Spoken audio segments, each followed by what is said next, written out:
Ups and downs இருந்தால் தான் அது வந்து ஷேர் மார்க்கெட்டு. உங்களுக்கு அப்ஸில் மட்டுமே போயிட்டு இருந்தாலுமே அந்த மார்க்கெட் வந்து உங்களுக்கு ப்ராஃபிட்டபுளாக இருக்காது. ஆனால் ஒரு சரிவை கொடுத்துட்டு திருப்பி எடுக்கும் பாருங்க வேகம், அப்போ தான் உங்கள் போர்ட்ஃபோலியோவும் ஏற ஆரம்பிக்கும். ரினியூவபிள் எனர்ஜி அப்படிங்கிறது இப்போ ரீசெண்டாக நிறைய பேசப்பட்டு வருது. சோலார் மூலமாக இருக்கக்கூடிய நிறைய கம்பெனிகள் நம்ம பார்த்துருக்கோம். ஆனால் இந்த கம்பெனி வந்து பார்த்தீங்கன்னா விண்ட் எனர்ஜி. ஸோ விண்ட் மூலமாக தயாரிக்கக்கூடிய ஒரு கம்பெனி தான் மேஜராக சுவிட்சர்லாந்து தான் சொல்லுவோம். வேர்ல்டு லெவலில் ஒரு லார்ஜஸ்ட் மைனிங் இண்டஸ்ட்ரி கோல் ப்ரொடக்ஷன்னா நம்ம கோல் இந்தியாவை தாராளமாக சொல்லலாம். இதில் இந்த மாதிரி பென்னி ஸ்டாக்ஸ்லாம் வந்து பார்த்தீங்கன்னா ஒரு லக் இருந்தால் நீங்கள் 10 கம்பெனி எடுத்தீங்கன்னா ஏதாவது ஒன்று இப்படி ஏறலாம். ஆனால் மீதி இருக்கிறதெல்லாம் வந்து என்ன ஆகிடும், ஏறவே ஏறாது.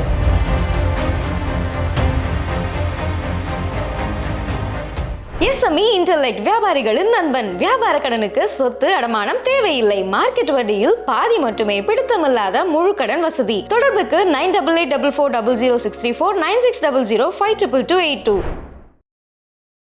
வெல்த் கஃபே நேயர்களுக்கு வணக்கம். பங்குச்சந்தை இந்த வாரம் எப்படி இருந்துச்சு, எந்தெந்த பங்குகளினுடைய நிறுவனங்கள் அதிகமாக பேசப்பட்டுச்சு, இந்த வாரம் என்னென்ன ஐபிஓலாம் வர இருக்கு, இதெல்லாம் ரொம்பவே விளக்கமாக கேட்டு தெரிஞ்சுக்க இருக்கும்.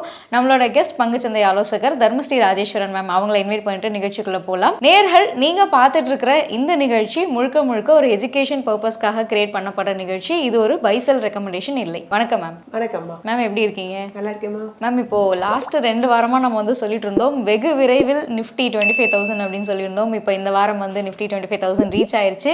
அண்ட் இந்த வாரம் பங்குச்சந்தை எப்படி இருந்துச்சு? அதிகபட்சமான ஒரு நல்ல நிலைமை தான் 25,000 அப்படிங்கிறது எதிர்பார்த்தோம். ஒரு பாயிண்ட் எல்லாம் மிஸ் ஆகிட்டு இருந்தாங்க. அப்புறம் அடுத்த நாளும் அதே மாதிரி தான் இருந்தது.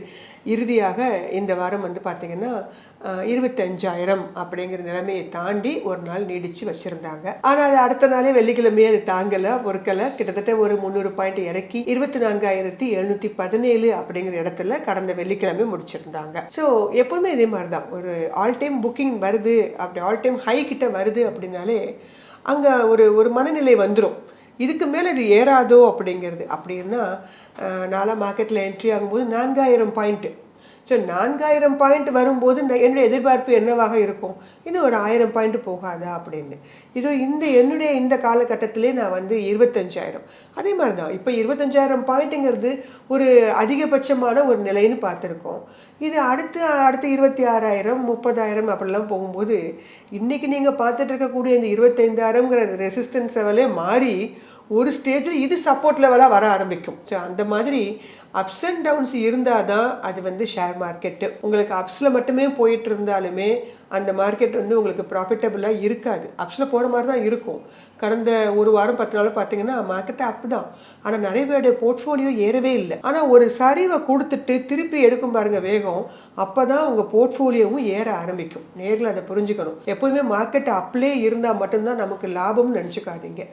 கடந்த ஒரு வாரத்துக்கு முன்னாடிலாம் என்னுடைய போர்ட்ஃபோலியோவில் மார்க்கெட் டெய்லி அப்பு தான், ஆனால் என் போர்ட்ஃபோலியோலாம் மைனஸில் காமிச்சது தான் இருந்திருக்கு. ஸோ அப்படி இருக்கும்போது நீங்கள் இந்த மார்க்கெட்டை வந்து அப்பில் இருந்தால் சந்தோஷப்படுறதும் டவுனில் இருந்தால் கவலைப்படுறதுமா நீங்கள் எடுத்துக்கிட்டீங்க அப்படின்னா ஷேர் மார்க்கெட்டில் வந்து ஒரு நிலையான ஒரு நல்ல லாபத்தை வந்து நீங்கள் பெறவே முடியாது. ஸோ நேர்கள் எப்போதுமே நீங்கள் எந்த மாதிரி உள்ளே வரப்போகிறீங்க, நீங்கள் ஸ்விங் ட்ரேடரா, இப்போ டெய்லி ட்ரேடிங் பண்ணுறவங்க என்ன பண்ணுவாங்க, அன்னன்னைக்கான டார்கெட்டை அவங்க வரையறுக்கணும். அதே மாதிரி நீங்கள் இந்த மாதிரி ஸ்விங் ட்ரேடிங் பண்ணுறவங்களோ இல்லை லாங் டேர்ம் இன்வெஸ்டரோ எந்த விதமான உங்களுக்கு டைம் லிமிட் அப்படிங்கிறது இல்லாத காரணத்தினால ஏறும்போது சந்தோஷப்படுறீங்க, இறங்கும்போது வருத்தப்படுறீங்க. அப்படி இல்லாமல் எல்லாத்துக்குமே நீங்கள் முதல்ல கோல் செட் பண்ணணும். நீங்கள் வருஷக்கணக்கில் வச்சுக்க போகிறீங்களா அல்லது இத்தனை பர்சன்டேஜ் வரைக்கும் வச்சுக்க போகிறீங்களா? சில பேர் 10% லாபத்தில் புக் பண்ணுவாங்க. சில பேர் பேங்க்கில் கொடுக்கறத விட அதிகமான லாபம் எப்போ எனக்கு வருதோ நான் அப்போ புக்கிங் பண்ணிக்கிறேன் அப்படின்னு நினைப்பாங்க. இல்லைன்னா நான் பேங்க்லேயே வச்சுருப்பேனே, நான் எதுக்கு வந்து மார்க்கெட்டில் இவ்வளோ ரிஸ்க்கான இடத்த வந்து இன்வெஸ்ட் பண்ணணும். ஸோ அந்த மாதிரி ஒரு நிலைப்பாடு வச்சுருப்பாங்க. இன்னும் சில பேர் என்ன வச்சுருப்பாங்கன்னா 50% எனக்கு லாபம் வரட்டும், நான் போட்டது மாதிரி 50% லாபம் என்றைக்கு வருதோ நான் அன்னைக்கு புக்கிங் பண்ணுவேன். இப்படி ஏதாவது ஒரு வரையறை வச்சுக்கோங்க. அந்த இடத்துட்ட வரும்போது மறுபடியும் என்ன பண்ணிடுது தெரியுமா, இன்னும் கொஞ்சம் ஏறணும், அப்படியே அப்படியே ட்ரெண்ட் அப்படியே மாறிக்கிறது, இன்னும் கொஞ்சம் ஏட்டும் இன்னும் கொஞ்சம் ஏட்டுன்னு. ஒரு இடத்துல வரும்போது சர்டன் ஸ்டேஜில் நீங்கள் ப்ராஃபிட் புக்கிங் ஷேர் மார்க்கெட்டில் பண்ணணும். ஏன்னா நீங்கள் வந்து சிப் முறையில் நீங்கள் இங்கே வாங்கலை. சிஸ்டமேட்டிக் இன்வெஸ்ட்மெண்ட் பிளான் அப்படின்னா ஒரு ஃபண்டில் போடுவீங்க. அந்த ஃபண்ட் மேனேஜர் இறக்கத்துலேயும் வாங்குவார், ஏற்றத்துலேயும் வாங்குவார். அது என்ன பண்ணிக்கும், ஒரு மாதிரி ஆவரேஜில் போயிட்டுருக்கும். இங்கே நாம் என்ன பண்ணுறோம் அப்படின்னா ஒவ்வொரு மாதத்துக்கும் ஒவ்வொரு கம்பெனி வாங்குகிறோம்.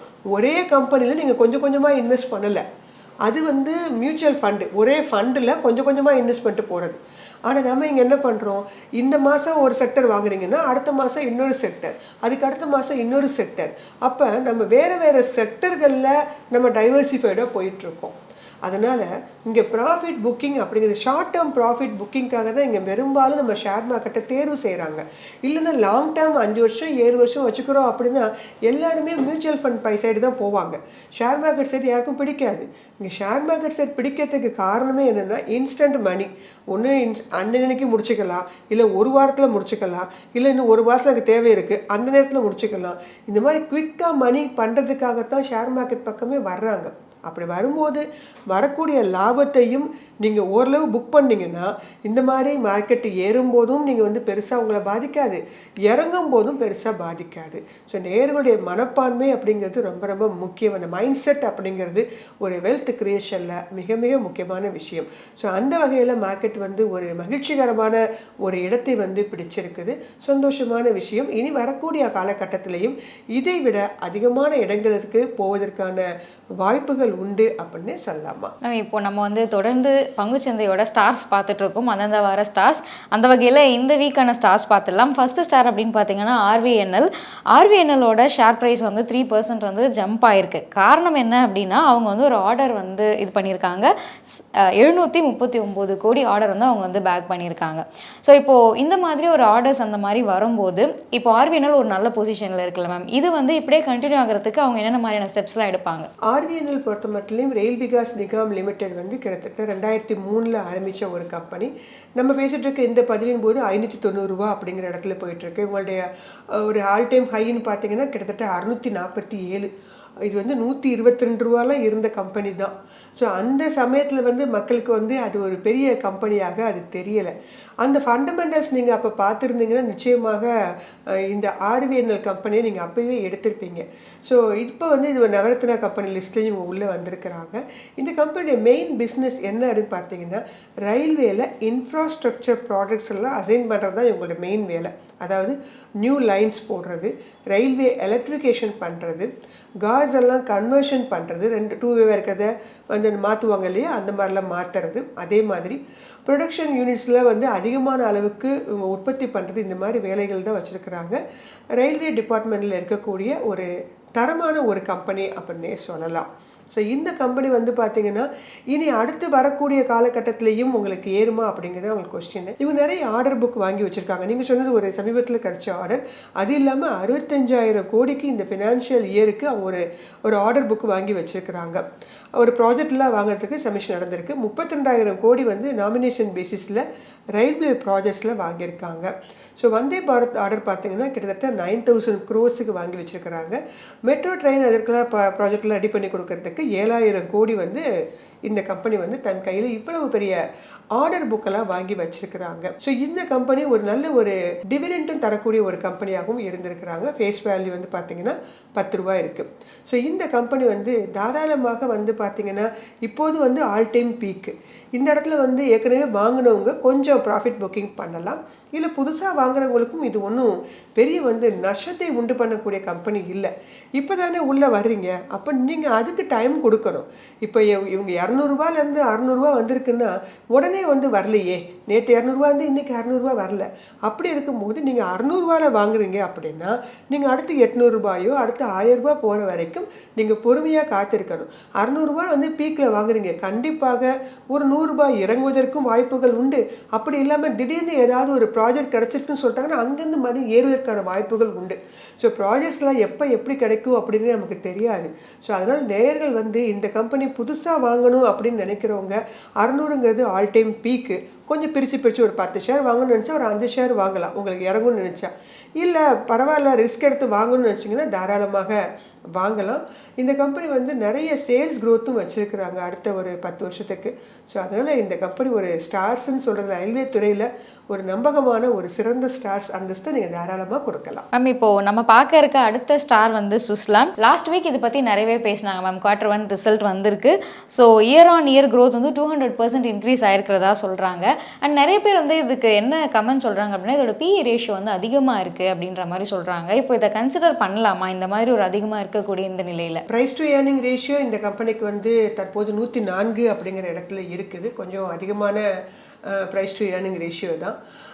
கொஞ்சம் ஆனால் இந்த மாதிரி கம்பெனிஸில் சில நேரங்களில் பார்த்தீங்கன்னா சில கம்பெனிகள் வந்து திடீர்னு வந்து ஒரு ஹை க்ரோத்தை கொடுக்கும்போது இந்த மாதிரி வருவதற்கான வாய்ப்புகள் உண்டு.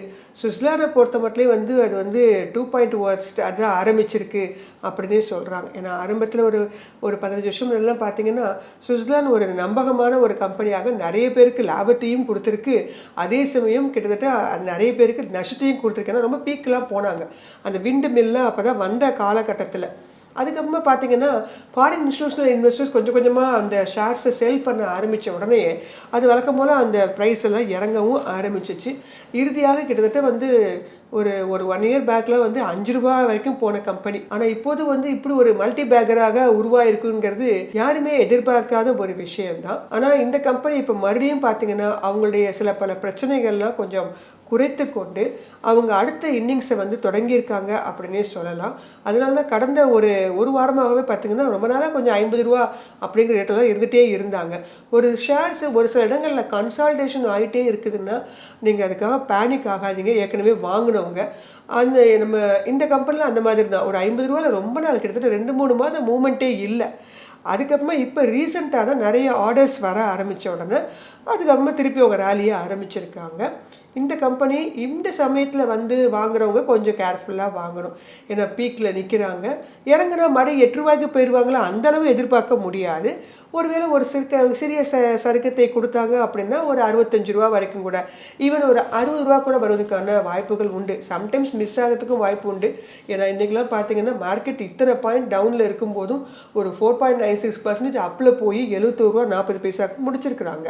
ஸோ அதன் காரணமாக இந்த கம்பெனி வந்து பார்த்தீங்கன்னா நிறைய ஆர்டர் புக் வாங்கியிருக்காங்க. கிட்டத்தட்ட 69 மெகாவாட்ஸ் ஆர்டர் ஒரு 3 மெகாவாட் சீரியஸ் வந்து நார்டியாக் எனர்ஜி கம்பெனிலேருந்து வாங்கியிருக்காங்க. மினரல் எக்ஸ்போர்ட்ஸ் பண்ணக்கூடிய கம்பெனிலேருந்து ஆர்டர் வாங்கியிருக்காங்க. ஸோ நிறைய புதுசான திட்டங்கள் எல்லாம் தயாரிப்பதற்கான முயற்சிகளில் இறங்கியிருக்காங்க. அதே மாதிரி கவர்மெண்ட் உடைய பிளான்ஸ்லேயும் வந்து கவர்மெண்ட் எக்ஸ்க்ளூசிவ் வின் டெண்டர்ஸ் வந்து கொடுத்துருக்காங்க இந்த கம்பெனிக்கு 10 ஜிகாவாட்ஸுக்கு. ஸோ கவர்மெண்ட்டோட சைடும் அந்த பார்வைகளும் இங்கே கிடைக்க ஆரம்பிச்சிருக்கு. ரினியூவபிள் எனர்ஜி அப்படிங்கிறது இப்போ ரீசெண்டாக நிறைய பேசப்பட்டு வருது. சோலார் மூலமாக இருக்கக்கூடிய நிறைய கம்பெனிகள் நம்ம பார்த்துருக்கோம். ஆனால் இந்த கம்பெனி வந்து பார்த்திங்கன்னா விண்ட் எனர்ஜி. ஸோ விண்டு மூலமாக தயாரிக்கக்கூடிய ஒரு கம்பெனினா மேஜராக சுவிட்சர்லாந்து தான் சொல்லுவோம். இது வந்து சுவிட்சர்லாந்து வந்து உங்களுக்கு வந்து பார்த்திங்கன்னா நார்மலாக வந்து சமவெளி பரப்புகளில் அந்த டர்பைன்ஸை அமைச்சு பண்ணிட்டு இருந்தாங்க. இப்போ ரீசெண்டாக அவங்க என்ன ப்ராஜெக்ட்ஸ்லாம் பண்ண போகிறதா சொல்லிட்டு இருக்காங்கன்னா மெரைன் சைடு இருக்கக்கூடிய பகுதிகளில் அவங்களுக்கு காற்றங்க அதிகம். ஸோ அந்த சைடுகளில் ஏன் நம்ம இந்த மாதிரி டர்பைன்ஸ்லாம் பண்ணி நம்ம வந்து உற்பத்தி பண்ணக்கூடாது அப்படிங்கிற மாதிரி ப்ராஜெக்ட்ஸ்லாம் இறங்கியிருக்காங்க. ஸோ அந்த வகையில் பார்க்கும்போது சுவிட்சர்லாந்துக்கு தான் மெயினான ஒரு கான்ட்ரிபியூஷன் இருக்குது. சுவிட்சர்லாந்து வந்து நம்ம இந்தியாவில் மட்டும் அவங்களுடைய வியாபாரத்தை பண்ணுறது கிடையாது. பல இடங்களில் அவங்களுடைய வியாபாரத்தை வந்து பெருக்கியிருக்காங்க. இன்டர்நேஷ்னல் கம்பெனி அப்படின்னே சொல்லலாம். ஸோ அதனால் இந்த சுவிட்சர்லாந்து அப்படிங்கிற இந்த கம்பெனி வந்து உங்களுக்கு ஒரு லாங் டேர்மில் வச்சுக்கணும்னு நினைக்கிறவங்களுக்கு கொஞ்சம் ரிஸ்க் இருந்தாலும் பரவாயில்ல. நீங்கள் எல்லா பணத்தையுமே எப்போதுமே டம்ப் பண்ணாதீங்க. கொஞ்சம் கொஞ்சமாக நம்ம அதுதான் நிறைய பேசுகிறோம். ஸ்டார்ஸ்னால் நம்ம 5 கம்பெனி இதுக்கு பேசுகிறோம். சுவிட்சர்லாந்து மட்டும் பேசிட்டு மொத்த பணத்தை அதை டம்ப் பண்ணோம் அப்படின்னா சில நேரங்களில் பிரச்சனை ஆகிறதுக்கு வாய்ப்பு உண்டு. எவ்வளோக்கு எவ்வளவு நீங்கள் டைவர்சிஃபைடாக இருக்கீங்களோ அவ்வளோக்கு அளவு எப்போதுமே பிரச்சனை வராது. ஒரு விண்ட் மில் அப்படிங்கிற ஒரு கம்பெனியில் வந்து இவங்க ஒரு கிட்டத்தட்ட ஒரு மோனோபோலி அப்படின்னு நம்ம சொல்லலாம். அப்படிப்பட்ட இந்த கம்பெனி வந்து உங்களுடைய போர்ட்ஃபோலியோவில் ஒரு சின்ன விலையிலையும் கம்மியாக இருக்குது. தாராளமாக ரிஸ்க் எடுக்கிறவங்க வாங்கலாம். ஏற்கனவே வாங்குறவங்க கொஞ்சம் பொறுமையாக வச்சுக்கோங்க. ஏன்னா இன்னும் நிறைய ஆர்டர்ஸ் கிடைப்பதற்கான வாய்ப்புகள்லாம் தன்னகத்தே வச்சிருக்கிறாங்க. 17 கண்ட்ரீஸில் வந்து இன்னும் இந்த கண்ட்ரி வந்து அவங்களுடைய இதெல்லாம் இன்ஸ்டால் பண்ண போகிறதாக தகவல் வந்துட்டு இருக்கு. அதனால் விண்ட் ஃபார்ம்ஸே தயாரிக்க போகிறதா தகவல் வந்துட்டு இருக்கு. நிறைய ஆர்டர் புக்ஸு நிறைய பிஸ்னஸுடைய சோர்ஸ்லாம் வச்சிருக்கும் போது பழசெல்லாம் அவங்க வந்து ரெக்டிஃபை பண்ணுறதுக்கான வாய்ப்புகள் உண்டு. ஸோ சுவிட்சர்லாந்துக்கு வந்து தாராளமாக நம்ம ஒரு ஸ்டார்ஸ் கொடுக்கறதுல தப்பு ஒன்றும் இல்லைன்னு நான் நினைக்கிறேன். மேம் நம்ம பார்க்கறதுக்கு அடுத்த ஸ்டார் வந்து ஹிந்துஸ்தான் ஜிங்க் லிமிடெட் HZL. இவங்களோட மார்க்கெட் கேபிட்டலைசேஷனும் வந்து நியர்லி 2 டீகேட்ஸில் வந்து 477 டைம்ஸ் வந்து அதிகமாக இருக்குது அப்படின்னு சொல்கிறாங்க. இது வந்து ஒரு நல்ல ஸ்ட்ராங் ஃபவுண்டேஷன் இருக்க கம்பெனி கம்பெனியாக வந்து இதை பார்க்கும்போது தெரிய வருது. இப்போ இந்த மாதிரி ஒரு கம்பெனியில் இன்வெஸ்ட் பண்ணணும் அப்படின்னா என்னென்னலாம் பார்க்கணும் மேம்? ஹிந்துஸ்தான் ஜிங்க் அப்படிங்கிறது மைன்ஸ் அண்ட் மினரல்ஸ் அப்படிங்கிற செக்டரில் இருக்கக்கூடிய ஒரு கம்பெனி. பேர்லேயே உங்களுக்கு தெரிஞ்சிருக்கும், இவங்க ஒரு ஜிங்க் ப்ரொடியூசிங் கம்பெனி அப்படின்னு.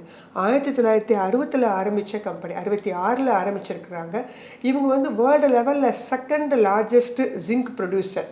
சில்வர்லேயும் உங்களுடைய கால் தடம் இருக்குது, அதில் 5வது பிளேஸில் இருக்கிறாங்க.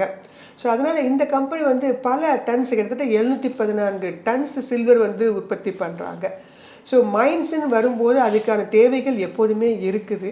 நம்ம அடுத்து பார்க்கக்கூடிய இப்போ ஏற்கனவே பார்த்த ரினியூவபிள் எனர்ஜியாக இருக்கட்டும், அதே மாதிரி பேட்ரிஸ், எலக்ட்ரிக் வெஹிக்கிள்ஸ் தயாரிக்க போகிறோம், அதுக்கு தேவைப்படுற பேட்ரிஸ், அதில் எல்லாத்துலேயுமே இவங்களுடைய உபயோகம் அப்படிங்கிறது அதிகம். ஸோ ஹிந்துஸ்தான் ஜிங்க் அப்படிங்கிற கம்பெனி நல்ல ஒரு டிவிடெண்ட்டும் தரக்கூடிய ஒரு கம்பெனி.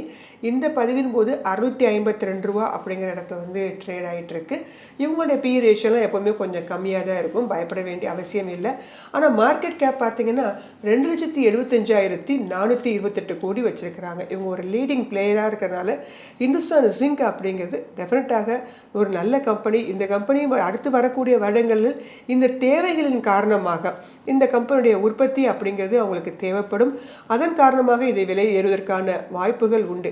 ஸோ ஒரு கம்பெனி ஏறுது அப்படிங்கிறதுனா இந்த டேட்டா, அந்த பேட்டோ இல்லை நெட் சேல்ஸோ, இந்த ரேஷியோஸ் மட்டும் பொருத்தம் கிடையாது.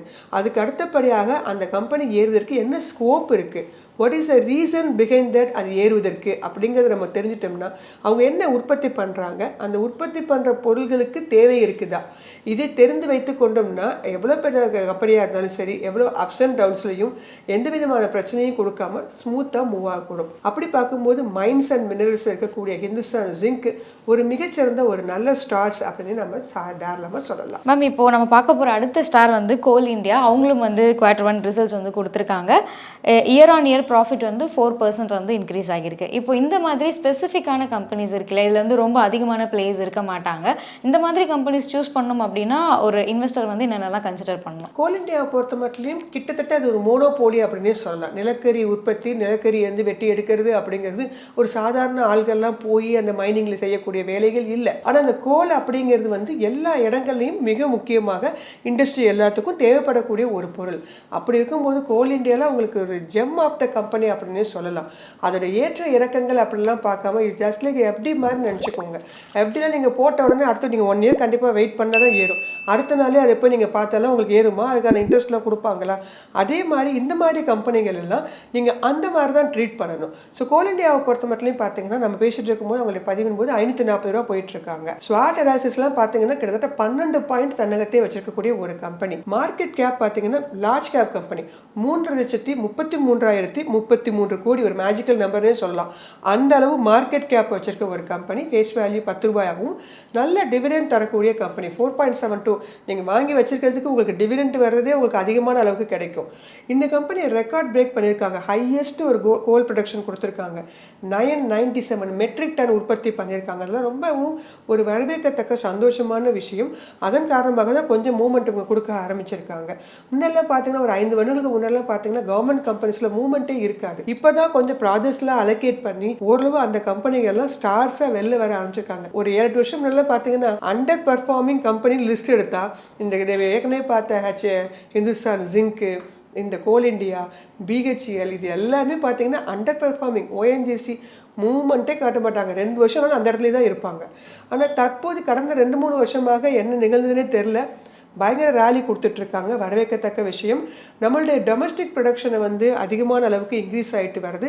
அதன் காரணமாக நம்மளுடைய இம்போர்ட்டையும் கொஞ்சம் என்ன பண்ணுறாங்க, கொஞ்சம் ஸ்லோ பண்ணலாம், கட் டவுன் பண்ணலாம் அப்படிங்கிறதுலாம் யோசிச்சுட்டு இருக்காங்க. வேர்ல்டு லெவலில் ஒரு லார்ஜஸ்ட் மைனிங் இண்டஸ்ட்ரி கோல் ப்ரொடக்ஷன்னா நம்ம கோல் இந்தியாவை தாராளமாக சொல்லலாம். பெட்டர் டெக்னாலஜி, இந்த மாதிரி நிறைய விஷயங்கள் மூலமாக கோல் இந்தியாவுடைய ப்ராஃபிட் வந்து ரைஸ் ஆகி கிட்டத்தட்ட 10,944 கோடி கொடுத்துருக்காங்க. இந்தியாவை பொறுத்த மட்டும் பவர் அப்படிங்கிறது ஒரு டிமாண்டபிள் செக்டர். அது வந்து ஒரு சால்டான growth இருக்கக்கூடிய ஒரு செக்டரும் கூட. அதுக்கு மெயினாக இவங்க வந்து அவங்களுடைய கோல் உற்பத்தி அப்படிங்கிறது ஒரு மிக முக்கியமான ஒரு பொருளாக இருக்குது. இயர் ஆன் இயர் அவங்களுடைய ப்ராஃபிட் அதிகரித்து 36,942 கோடி கொடுத்துருக்காங்க இயர்லி ப்ராஃபிட். ரிட்டர்ன் ஆன் ஈக்விட்டியில் அன்பிலீவபிள் 45% வச்சுக்கக்கூடிய கம்பெனி. டெட் ஈக்விட்டி உங்கள்கிட்ட கிடையாது. ஸோ அப்படி இருக்கும்போது நான் முன்பே சொன்ன மாதிரி கோல் இந்தியாவில் ஒரு ஜெம் ஆஃப் த கம்பெனி. நீங்கள் தாராளமாக அதுக்கு வந்து நீங்கள் எத்தனை ஸ்டார் வேணால் கொடுக்கலாங்கிறது என்னுடைய அபிப்பிராயம். நேர்கள் திறனாய்வு செய்து உங்கள் முடிவுகளை எடுத்துக்கோங்க. நம்ம பார்க்கறதுக்கு அடுத்த ஸ்டார் அப்படின்னு பார்த்தீங்கன்னா, இந்த கம்பெனியோட ஷேர்ஸ் நிறைய பேருக்கு தெரியுதோ இல்லையோ, இந்த கம்பெனி பற்றி நிறைய பேருக்கு தெரியும். ஸோ Zomato அவங்களோட Q1 ப்ராஃபிட் வந்து வந்திருக்கு. பட் அது வந்த அப்புறம் நிறையவே இதை பற்றி பேசுகிறோம் மேம். ஏன்னா மல்டிஃபோல்ட் ஆயிருக்கு ப்ராஃபிட் அப்படின்னு சொல்கிறாங்க. 253 crores வந்து வந்திருக்கு. ரெவென்யூவும் 74% இயர் ஆன் இயர் வந்து இன்க்ரீஸ் ஆகியிருக்கு. ஸோ இப்போ இந்த மாதிரி ஒரு டெக் பேஸ்டு கம்பெனி இருக்குல்ல மேம், Zomatoவை நம்ம பார்த்தா டெக் பேஸ்டு கம்பெனி. இந்த மாதிரி ஒரு டெக் பேஸ்டு கம்பெனிஸில் என்னென்ன மாதிரியான ஃபேக்டர்ஸ்லாம் கன்சிடர் பண்ணணும்? Zomato பொறுத்த மட்டும் லைக் Switzerland மாதிரி தான். அவங்களோட பி ரேஷியோ நம்ம Switzerlandை விட அதிகம். ஸ்டாக் பி ரேஷியோலாம் பார்த்தீங்கன்னா பயந்துருவோம், அந்த அளவுக்கு இருக்குது. கிட்டத்தட்ட ஒரு 385 போட்டிருக்காங்க டேட்டாவை பொறுத்த மட்டும். ஃபேஸ் வேல்யூ ₹1 தான் இருக்கக்கூடிய கம்பெனி. டேட்டாலாம் பார்த்தீங்கன்னு வச்சுக்கோங்களேன், இதை நம்ம வந்து ஒரு வாங்கணுமா, இதுக்கு வந்து என்ன ஸ்டார் கொடுக்கறது அப்படிங்கிற மாதிரி தான் இருக்கும். ஒரு ஃபண்டமெண்டல் அனாலிசிஸாக இருக்கிறவங்க வந்து பார்த்திங்கன்னா இந்த கம்பெனியை டேட்டா வச்சு எடுக்கக்கூடியவங்க வந்து இதை சூஸ் பண்ணுறதுக்கு ரொம்ப யோசிப்பாங்க. ஆனால் இந்த கம்பெனி வந்து பார்த்திங்கன்னா ஐபிஓவில் வந்து ஒரு வருஷம் மூமெண்ட்டே கொடுக்கல. அதுக்கப்புறமாக தான் மெல்ல மெல்ல அவங்க ரேலியை ஆரம்பிச்சிருக்கிறாங்க. தற்போது வரைக்கும் உங்களுக்கு வந்து இந்த Zomatoவுக்கு வந்து ஒரு காம்படிட்டர்ஸ் பெரிய அளவில் இல்லை. ஏன்னா ஸ்விக்கி ஐபிஓ சொல்கிறாங்களே தவிர இன்னும் வரல. இவங்க காம்படிட்டர் வராத காரணத்தினாலே இவங்க நல்ல மூமெண்ட்டை கொடுத்துட்ருக்காங்க அப்படின்னு தான் நான் நினைக்கிறேன். இது 2010 ஒரு ஆரம்பித்த கம்பெனி. உங்களுக்கு ஃபுட் இண்டஸ்ட்ரியை பொறுத்த மட்டும் இவங்க ஒரு மெயினான ஒரு பிளாட்ஃபார்ம் வச்சு பண்ணிகிட்ருக்காங்க. ஸோ அதன் காரணமாகத்தான் இவங்களுக்கு மெயினாக வந்து இந்த ஷேருடைய மூமெண்ட் வந்து அதிகமாகிட்டு இருக்கு. இன்றைக்கெலாம் மார்க்கெட் இறங்கியிருக்கு. 12.07% வந்து இவங்க ஏறி இருக்கதா கொடுத்துருக்காங்க. ஸோ ஆல் டைம் ஹையெல்லாம் இன்றைக்கி தான் வந்திருக்கு. ஸோ சில கம்பெனிகள் இப்படி தான் ஒன்லி நியூஸ் பேஸ்டு கம்பெனியாக இருப்பாங்க. ஸோ இந்த கம்பெனிலாம் ஃபண்டமெண்டலி ஸ்ட்ராங். நம்ம ஒரு 5 வருஷம் 10 வருஷம் வச்சுக்கலாமான்னு கேட்டிங்கன்னா நிச்சயமாக என்னுடைய அபிப்பிராயம் இல்லைங்கிறது தான். ஏன்னா இதெல்லாம் ஒரு ஸ்விங் ட்ரேடிங் வேணால் நீங்கள் யூஸ் பண்ணிக்கலாம். ஏன்னா உங்களுடைய டேட்டாஸ் வந்து பார்க்கும்போது வெரி புவர். ஆனால் ஷேர் விலை மட்டும் ஏறுதே அப்படிங்கிறவங்க இந்த ஏற்றத்தை வந்து நீங்கள் பயன்படுத்தி புக்கிங் பண்ணிக்கிறது நல்லது. பெரிய லெவலில் இதில் இன்வெஸ்ட் பண்ணி நீங்கள் நீண்ட கால அடிப்படையில் வைத்துக்கொள்வதற்கு இந்த கம்பெனி ஷேர்ஸ் எல்லாம் டேட்டா வச்சு பார்க்கும்போது உகந்தது அல்ல. ஆனால் இவங்க வந்து மோனோபோலியாக யாருமே இல்லாத காரணத்தினாலையும் இப்போ ரீசெண்டாக வந்து பார்த்திங்கன்னா நிறைய கண்ட்ரீஸ்லையும் 23 கண்ட்ரீஸில் வந்து ஃபுட் டெலிவரி ரெஸ்டாரண்ட்ஸ் வந்து இவங்க வந்து ஆரம்பிச்சிருக்கிறாங்க. ஸோ நிறைய டெலிவரி சென்டர்ஸ் அதிகமாக உருவாக்க ஆரம்பிச்சிருக்காங்க. ஸோ அதன் காரணமாக தான் உங்களுக்கு கொஞ்சம் ரேட் வந்து உங்களுக்கு ஏற ஆரம்பிச்சிருக்குது. ஃபுட் டெலிவரி அப்புறம் டைனிங்கும் பண்ணுறதா சில இடங்கள் சொல்லிட்டு இருக்கிறாங்க. ஸோ இந்த மாதிரி நிறைய ஃபார்ம் ஒர்க்லாம் பண்ணுற மாதிரி கொடுத்துட்ருக்காங்க. ஸோ நிறைய ஆர்டர்ஸ் இப்போ ரீசெண்டாக வந்து கிடைப்பதற்கான வாய்ப்புகள் இருக்குதா அப்படிங்கலாம் பார்க்கும்போது பெரிய லெவலில் ஆர்டர்ஸ்லாம் முன்னாடி பார்த்த மாதிரி கம்பெனிகள் மாதிரிலாம் இது கிடையாது. இது வந்து உங்களுக்கு வந்து ஒரு சர்வீஸ் பேஸ்டு கம்பெனி அவ்வளோதான் இல்லையா? ஸோ அதனால் இன்னும் கொஞ்சம் இவங்களுடைய சர்வீசஸ் நிறைய கவுண்டர்ஸ் எல்லாம் நிறைய இடங்களில் வியாபிக்கும் போது உங்களுக்கு கொஞ்சம் ரேட் ஏறும். இதெல்லாம் ஸ்விங் ட்ரேடிங்க்கு உகந்த company. Is not for the fundamentally ஸ்ட்ராங்குன்னு சொல்ல முடியாது. ஒரு சின்ன குட்டி ஸ்டார் வேணால் அது கொடுக்கலாம். நம்ம ஸ்டார் செக்மெண்ட்டை முடிச்சுட்டு அடுத்தபடியாக ஒரு எஸ் ஆர் நோ அப்படின்ற ஒரு செக்மெண்ட்டுக்கு போகிறோம். அது என்ன அப்படின்னா எங்களுக்கு இருக்கக்கூடிய டவுட்டு. ஸோ அது வந்து எஸ் ஆர் நோவா அப்படின்னு நீங்கள் சொல்ல போகிறீங்க. இப்போ ஒரு நியூஸ் வந்து ஒன்று படிச்சிருந்தோம் மேம். பென்னி ஸ்டாக் வின்ட்ரான் இன்ஃபர்மேட்டிக்ஸ் அப்படிங்கிற ஒரு ஸ்டாக்கோட ஷேர் வந்து நியூஸில் என்ன கொடுத்துருக்காங்க அப்படின்னா 9422% வந்து இன்க்ரீஸ் ஆகியிருக்கு 5 வருஷத்தில். ஸோ இப்போ இந்த மாதிரி ஒரு நியூஸை பார்க்கும்போது பென்னி ஸ்டாக்காக ஸ்டார்ட் பண்ணி ரொம்ப கம்மியான விலையில தான் இருக்குது. ஒரு 50-60 ருபீஸ்க்குள்ளே தான் இருக்குது. இவ்வளோ பர்சன்டேஜ் வந்து இன்க்ரீஸ்லாம் கொடுத்துருக்கு 5 இயர்ஸில்.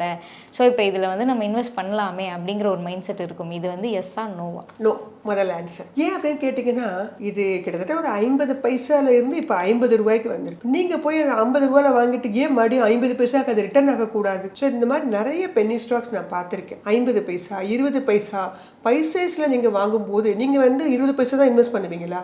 நீங்கள் எப்படி இருந்தாலும் என்ன பண்ணுவீங்க? ஒரு 10,000 ஷேர் வாங்கலாமா? 50,000 ஷேர்ஸ் இப்படி தானே வாங்குவீங்க.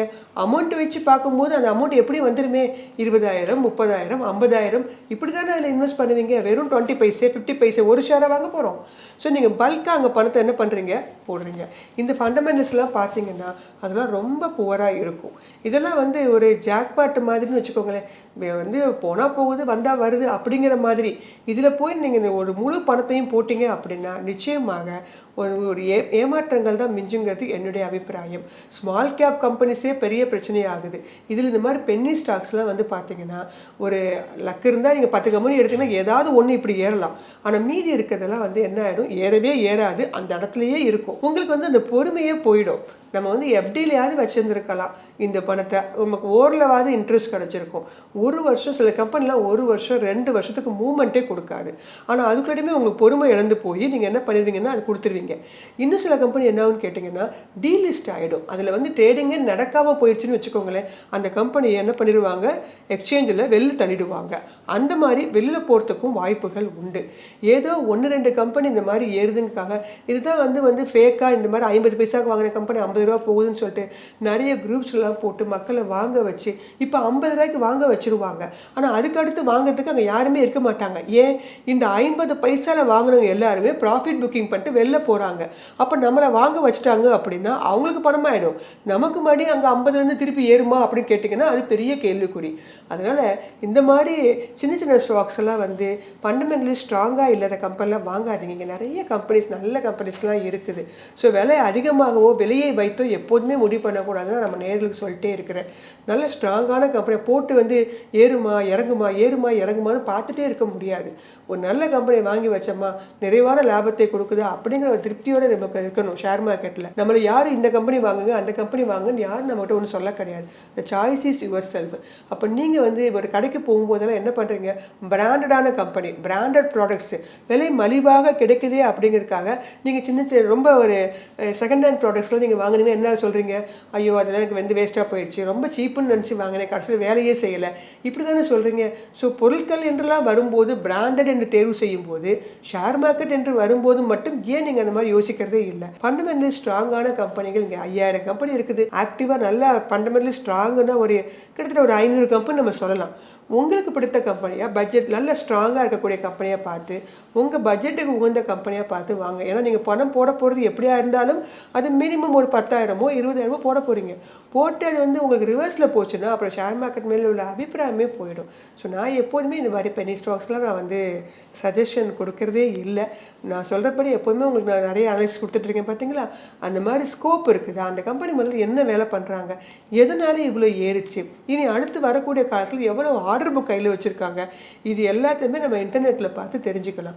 ஸோ நேயர்கள் அதை பார்த்து தெரிந்து கொண்டு நீங்கள் அதுக்கப்புறமாக அந்த மாதிரி கம்பெனிகள்லாம் வாங்குங்க. என்ன பொறுத்த மட்டும் உங்களுடைய கொஸ்டினுக்கு ஆன்சர் நோ. மேம் அடுத்ததான் நம்ம வந்து ஐபிஓஸ் பற்றி பேசிகிட்டு இருக்கோம். இந்த வாரம் வந்து ஃபர்ஸ்ட் ட்ரையோட ஐபிஓ வர இருக்குது. அண்ட் ஒரு யூனிகார்ன் ஸ்டேட்டஸ் வச்சிருக்கக்கூடிய ஒரு நிறுவனம் ஃபர்ஸ்ட் ட்ரை.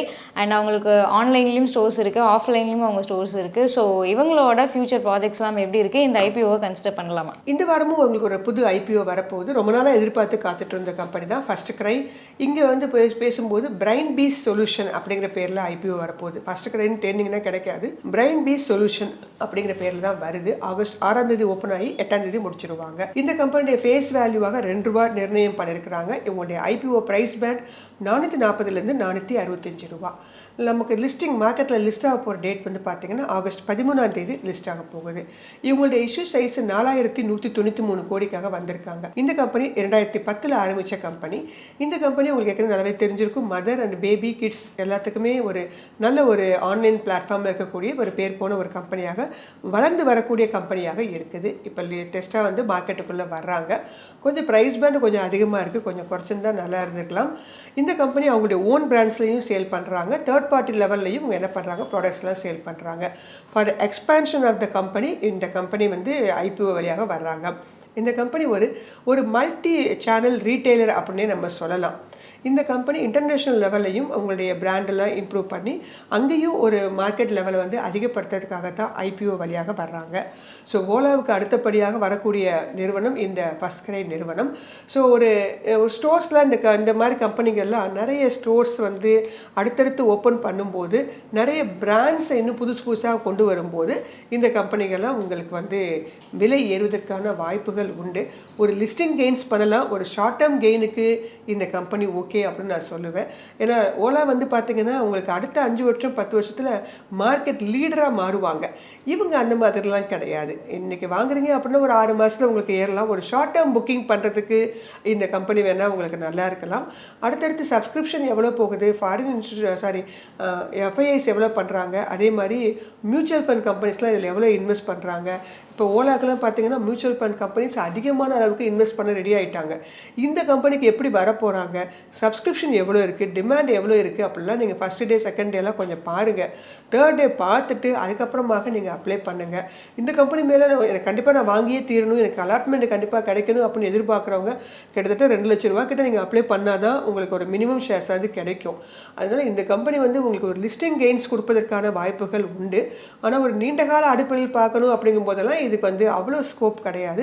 ஓலா அளவுக்கு உங்களுக்கு பெரிய ஸ்கோப் கிடையாது. ஸோ ஓலாவுக்கு முயற்சி பண்ணுங்கள், அப்ளை பண்ணி வாங்குறதுக்கு. கிடைக்காதவங்க லிஸ்டிங் டே அன்னைக்கு கூட வாங்குங்க. இதை கொஞ்சம் வெயிட்டிங் லிஸ்ட்டில் வச்சுக்கோங்க. ஸோ நம்ம இப்போ அடுத்ததாக ஆடியன்ஸோட கொஸ்டின்ஸும் எடுத்துகிட்டு இருக்கிறோம் ma'am. First question CG Balaji அவர் என்ன கேட்டிருக்காரு அப்படின்னா, how is Goldiam international and Senco gold shares அதை பற்றி கேட்டிருக்காரு. நீங்கள் கேட்ட 2 கம்பெனிலமா கோல்டியாம் இன்டர்நேஷனல் அப்படிங்கிற இந்த கம்பெனி மேஜராக அவங்க வந்து டைமண்ட் ஜுவல்லரிஸில் வந்து எக்ஸ்பர்ட்டாக இருக்கிறாங்க. இந்த கம்பெனி வந்து கோல்ட்லேயும் பண்ணிட்டு இருக்காங்க. ஆனால் மெயினாக அவங்க போட்டிருக்க வேண்டியது பார்த்தீங்கன்னா 1986 இருக்கிறாங்க. கோல்டு அண்ட் டைமண்ட் ஜுவல்லரிஸில் எக்ஸ்பர்ட் அப்படின்னு சொல்லியிருக்கிறாங்க. பட் இந்த கம்பெனியுடைய ப்ரொஃபைல் எனக்கு பார்க்கும்போது இது வந்து ஒரு ஸ்மால் கேப் கம்பெனி. இவங்களுடைய மார்க்கெட் கேப்பு 1998 கோடி தான் வச்சுருக்கிறாங்க. இந்த கம்பெனியோடைய ப்ராஃபிட் ஆஃப்டர் டேக்ஸ் பார்த்தீங்கன்னா ஒரு 90 கோடி கிட்ட கொடுத்துருக்குறாங்க. இந்த கம்பெனியில் டொமஸ்டிக் இன்ஸ்டிடியூஷனல் இன்வெஸ்டர்ஸ் இல்லை, எஃப்ஐஎஸ் ரொம்ப கம்மி, ப்ரமோட்டர்ஸ் ஹோல்டிங்ஸ் அதிகமான அளவுக்கு இருக்கிறாங்க. ஸோ இந்த கம்பெனியை விட எனக்கு வந்து அவர் கேட்ட சென்கோ கோல்டு எனக்கு ஓகேவாக பட்டுச்சு. அது இந்த 19 விலை அதிகம்தான், 987 ரூபா போயிட்டுருக்கு. இவங்களுடைய மார்க்கெட் கேப் லிட்டில் பிட் கொஞ்சம் கூட 7679. நீங்கள் ரீசெண்டாக வந்து பார்த்தீங்கன்னா டைமண்டை விட கோல்டு தான் வேகமாக ரேட்டு ஏறுது அப்படின்னு சொல்கிறாங்க. ஸோ கோல்டுடைய ரேட்டு இனி வரக்கூடிய காலகட்டத்தில் அடுத்த 2-3 மாதங்களுக்கு பிறகு பார்த்தீங்கன்னா ஃபெஸ்டிவல் சீசனு, அந்த மேரேஜ் சீசன்லாம் ஆரம்பிக்கும் போது இப்போ உங்களுக்கு கோல்டு இறங்குற மாதிரி இருந்தால் கூட திருப்பி ஏற ஆரம்பிக்கும். அப்போ நம்ம போன பதிவு பார்த்த கல்யாண் ஜுவல்லர்ஸாக இருக்கட்டும், இந்த சென்கோ கோல்டு அப்படிங்கிற கம்பெனியும் உங்களுக்கு விலை ஏறுவதற்கான வாய்ப்புகள் உண்டு. ஏன்னா இந்த கம்பெனியுடைய பேட் பார்த்தீங்கன்னா 188 கோடி வச்சிருக்கிறாங்க. டொமஸ்டிக் இன்ஸ்டிடியூஷனல் இன்வெஸ்டர்ஸ் ஒரு 10% இருக்காங்க, ஃபாரின் இன்ஸ்டிடியூஷனல் இன்வெஸ்டர்ஸ் இருக்கிறாங்க. ஸோ எப்போதுமே வந்து நம்மளுடைய கம்பெனி ஷேர்ஸில் நம்ம டொமஸ்டிக் இன்ஸ்டிடியூஷனல் இன்வெஸ்டர்ஸும் எஃப்ஐஐஸு இவங்கெல்லாம் இருக்கிறாங்களான்னு கொஞ்சம் பார்த்துக்கோங்க. ஸோ அப்படி பார்க்கும்போது இவங்க கேட்ட 2 கம்பெனி ஷேர்ஸில் நான் என்னுடைய சாய்ஸாக நான் வந்து சென்கோ கோல்டை வந்து தேர்வு செய்கிறேம்மா. அடுத்ததாக ஆர்எம்கே மகேஷ் பாபு ரெட்டி அவர் கேட்டிருக்காரு, ma'am can I enter KPI green energy or wait for correction madam, please reply I buy weekly 1 share அப்படின்னு போட்டிருக்காரு. ஸோ இப்போ இந்த இடத்துல நம்ம ஆடியன்ஸ்க்கு சொல்லிட்டு இருக்கோம், நம்ம வந்து பை செல் ரெக்கமெண்டேஷன் வந்து கொடுக்கறது இல்லை. இப்போ அவர் வந்து என்டர் பண்ணட்டுமா இல்லை வெயிட் பண்ணட்டுமா அப்படின்னு கேட்குறாரு. இவரை நம்ம எஜுகேட் பண்ணோம் அப்படின்னா நம்ம ஆடியன்ஸ்க்கு எந்த மாதிரி டெசிஷன் அவங்க வந்து எடுக்கணும் அப்படிங்கிறத நம்ம சொல்லலாம் மேம். நீங்கள் கேபிஐ கிரீன் எனர்ஜி முதல்ல அது என்ன கம்பெனி அப்படிங்கிறத முதல்ல பாருங்கள். பேரை வச்செல்லாம் சில இதெல்லாம் கவனிக்க முடியாது. கிரீன் எனர்ஜி அப்போ ஏதோ ஒரு ரினியூவபிள் எனர்ஜி செக்டரில் தான் இவங்க வருவாங்க அப்படிங்கிறது தெரிஞ்ச ஒன்று. ஸோ ஃபண்டமெண்டல்ஸ் போய் முதல்ல பார்க்குறோம். முதல்ல அவங்க என்ன உற்பத்தி பண்ணுறாங்க அப்படின்னு பார்த்தீங்கன்னா அவங்க வந்து ஓனாக மேனேஜ் சில பொருட்களை உற்பத்தி பண்ணுறாங்க. ரினியூவபிள் பவர் ஃபெசிலிட்டிஸ் வந்து solar and wind solar hybrid power ப்ராஜெக்ட்னு சொல்லுவோம். அதுக்கு தேவையான விஷயங்களை தயாரிக்கிறாங்க. இவங்க இண்டிபெண்ட் பவர் ப்ரொடியூசர், அதே மாதிரி இவங்க ஒரு சர்வீஸ் ப்ரொடியூசரும் கூட. ஸோ அதனால் இந்த கம்பெனி வந்து பார்த்தீங்கன்னா it's group of company. KP energy, KP green energy private limited, KPF green hydrogen ammonia technology private limited, KP human development foundation, ஒரு குரூப் ஆஃப் கம்பெனிஸ் அப்படின்னு நம்ம சொல்லலாம். ஸோ கிரீன் எனர்ஜி வரிசையில் கேபிஐ கிரீன் எனர்ஜி ஒரு முக்கியமான இடத்த வந்து பிடிச்சிருக்கக்கூடிய ஒரு கம்பெனி. நிறைய இப்போ ஆர்டர் புக்கும் அவங்களுக்கு கண்டினியூஸாக கிடைக்க ஆரம்பிச்சிருக்குது. ஸோ வந்து கிட்டத்தட்ட ஒரு 512 கோடிக்கு வந்து இவங்களுக்கு ஒரு ஆர்டர் கிடச்சிருக்குது. அதே மாதிரி இந்த கம்பெனி வந்து நிறைய கிளையன்ட்ஸ் பேஸ் இருக்கக்கூடிய ஒரு கம்பெனி. ஸோ இவங்களுடைய பதிவின் போது நம்ம பார்த்தீங்கன்னா 1008 ரூபா நிறைய தடவை அவங்க போனஸு ஸ்பிளிட்டு இந்த மாதிரிலாம் கொடுத்தக்கூடிய ஒரு கம்பெனி. இறுதியாக ஃபேஸ் வேல்யூ 5 ரூபா இருக்கக்கூடிய கம்பெனி. ஸோ ரிட்டர்ன் ஆன் ஈக்விட்டியாக 29% வச்சுருக்கிறாங்க. இந்த கம்பெனியுடைய பிஇ ரேஷியோவும் கொஞ்சம் அதிகம்தான். 75 கிட்ட இருக்கிறாங்க. மார்க்கெட் கேப்னு பார்க்கும்போது 12,267 கோடி இருக்குது. ஸோ ஒரு லாங் டேர்ம் பர்பஸில் பார்க்குறவங்களுக்கு வந்து, ஏன்னா ரினியூவபிள் எனர்ஜி அடுத்த 5 வருடங்களில் மிக முக்கியமான ஒரு இடத்தை வந்து பிடிப்பதற்கான ஒரு இடத்தை வந்து பிடிச்சிட்டு இருக்காங்க. சமீபத்தில் போனஸ் கொடுத்த ஒரு கம்பெனி. ஸோ தாராளமாக வந்து ஒரு லாங் டேர்ம் பர்பஸில் பார்க்குறவங்களுக்கு கேபிஏ கிரீன் எனர்ஜி அப்படிங்கிறது ஒரு நல்ல சாய்ஸாக இருக்கும். ஆனால் இப்போ பீக்கில் தான் இருக்குது. ஸோ அதனால் கொஞ்சம் இறங்கும் போது நீங்கள் வாங்கினா நல்லது. இல்லையா பிரித்து வாங்குங்க. ஒரு 50 ஷேர் வாங்கலாம்னு நினச்சிங்கன்னா 25 ஷேர் முதல்லையும் 25 ஷேர் உங்கள் சார்ட்லாம் நீங்கள் போய் பார்க்க எந்த இடத்துல வாங்குறது, அடுத்து ரீஎன்ட்ரி எங்கே ஆகுறது அப்படிங்கிறது தான் இந்த டெக்னிக்கல் அனாலிசிஸ்லாம் உங்களுக்கு சப்போர்ட் பண்ணும். அந்த சார்ட்டை போய் பார்த்தீங்கன்னா இந்த ஒரு வருஷத்தில் எவ்வளோ இறங்கியிருக்காங்க, எவ்வளோ ஏறியிருக்காங்க, எந்த இடத்துலேருந்து மூவ்மெண்ட் அதிகமாக கொடுத்துருக்கு, இது எல்லாத்தையும் நீங்கள் அந்த சார்ட் மூலமாக எல்லாமே ஃப்ரீயாகவே கிடைக்கிது. ஸோ அங்கே போய் நீங்கள் பார்த்துட்டு அதுக்கப்புறம் அந்த இடம் வர வரைக்கும் கொஞ்சம் பொறுமையாக காத்திருக்கணும்.